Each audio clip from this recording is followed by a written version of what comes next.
intersectionality of yoga and social justice.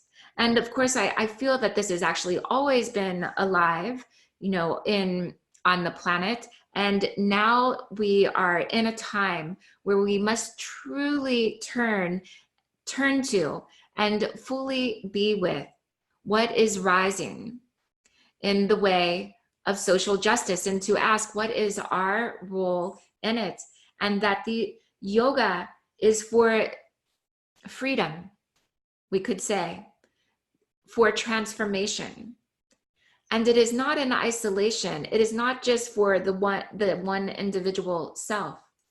It is the true understanding and embodiment of interconnectivity, interrelationship, and of all our relations, that we are all connected. This is going to play itself out very differently for all of us. And you will find your own way, and you have to really turn to this and discover what is necessary and right for you, so that as yogis, we are part of collective change and transformation and benefit for the world, for the collective whole, liberation for all. So for me, I have white privilege. I have many forms of privilege.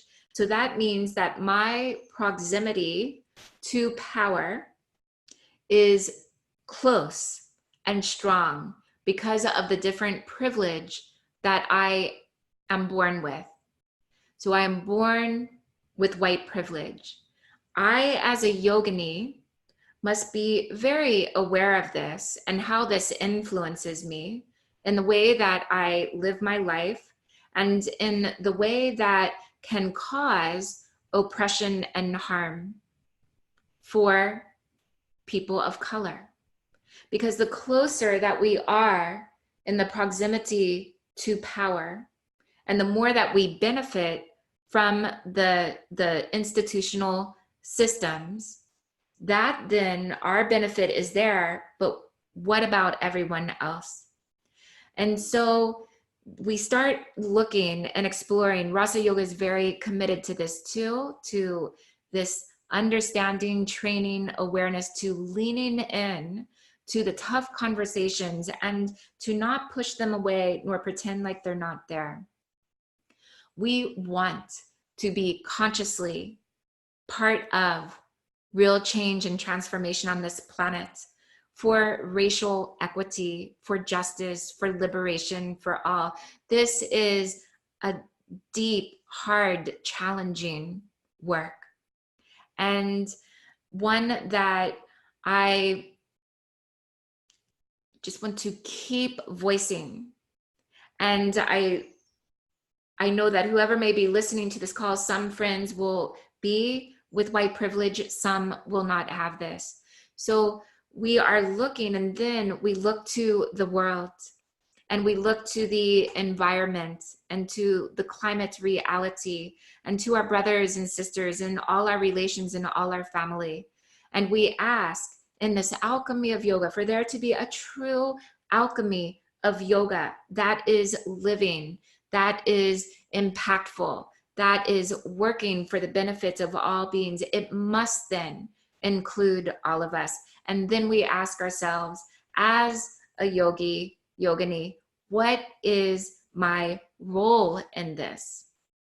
And am I willing to truly lean into this and bring the most skillful action that I possibly can into the planet at this time? And we will keep growing, and there'll be a lot of messiness, and we'll make a lot of mistakes, and all sorts of things will happen.